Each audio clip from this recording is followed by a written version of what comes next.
Emergence of Sufyānī, the book of Revelation 13:1 chapter 8, describes a beast rising from the sea with 7 heads and 10 horns, crowned and blasphemous.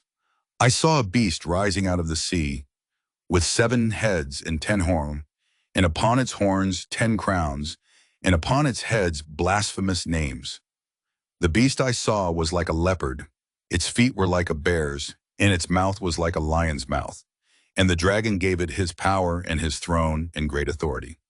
This pre-Islamic vision symbolizes rulers, horns, their legitimacy, crowns, lands, heads, and corruption, blasphemous names. The beast emerging from chaos, the sea, draws power from evil.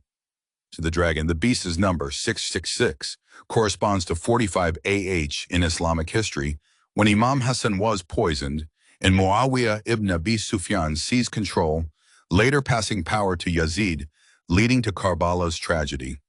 In Islamic eschatology, the Sufyānī, a descendant of Abu Sufyan, is a sign before the Qayyim's rise. He will emerge from Sham, Syria, lead brief but brutal campaigns against true believers.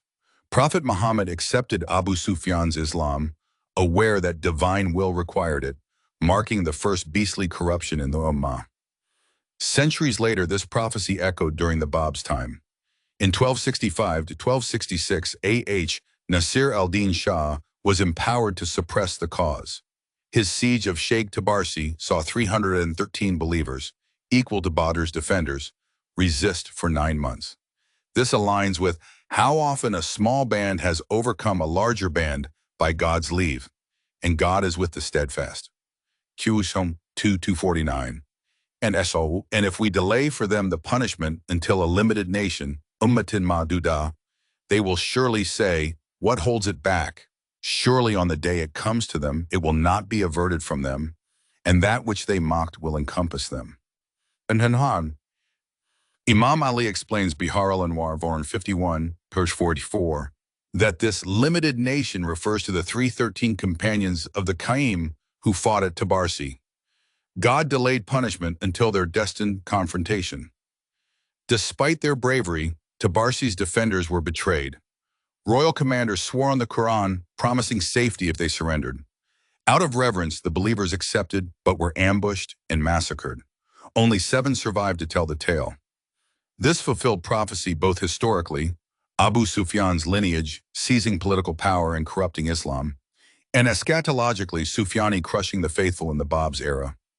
Today, as Muslims flee religious regimes for secular lands, this prophecy's shadow remains. Following Muslim victories, Prophet Muhammad gifted newly converted Quraysh nobles like Abu Sufyan camels to soften hearts, talif al-qulub, causing anger among the Ansar, loyal companions who felt neglected. In response, the Prophet said, "Are you not satisfied, O Ansar, that people should go away with sheep and camels, while you go away with the messenger of God?" He taught that material wealth is fleeting. The Prophet's companionship is eternal. Abu Sufyan's loyalty was bought. The Ansar's was rooted in faith. Abdullah Shalmagani expresses, "O you who curse the enemies of the commander of the faithful, know that these enemies and opposing forces at Dad are but the manifest aspect of the friend in Wali. Through their hostility, the virtues of the friend get revealed."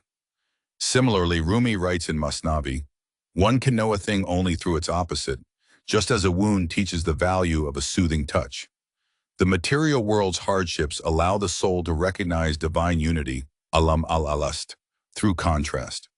It is important to note that the association of the Sufyānī with Sham, Syria, does not refer to the original Umayyad lineage, but to a destructive power arising from outside the true Muslim community. The Prophet warned of a tribe of Qajar Turks, Muslim only by submission, not by heart, emerging as a merciless force. He said, "Leave the Turks even if he were your father. If they love you, they will devour you. If they hate you, they will kill you." This highlights the ruthless nature of the Sufyānī's followers, serving as a divine test for the faithful. Thus, the Prophet's acceptance of Abu Sufyan and the rise of the Sufyānī in both early Islam and the end times form part of divine design, tensions necessary to test and reveal true believers' steadfastness.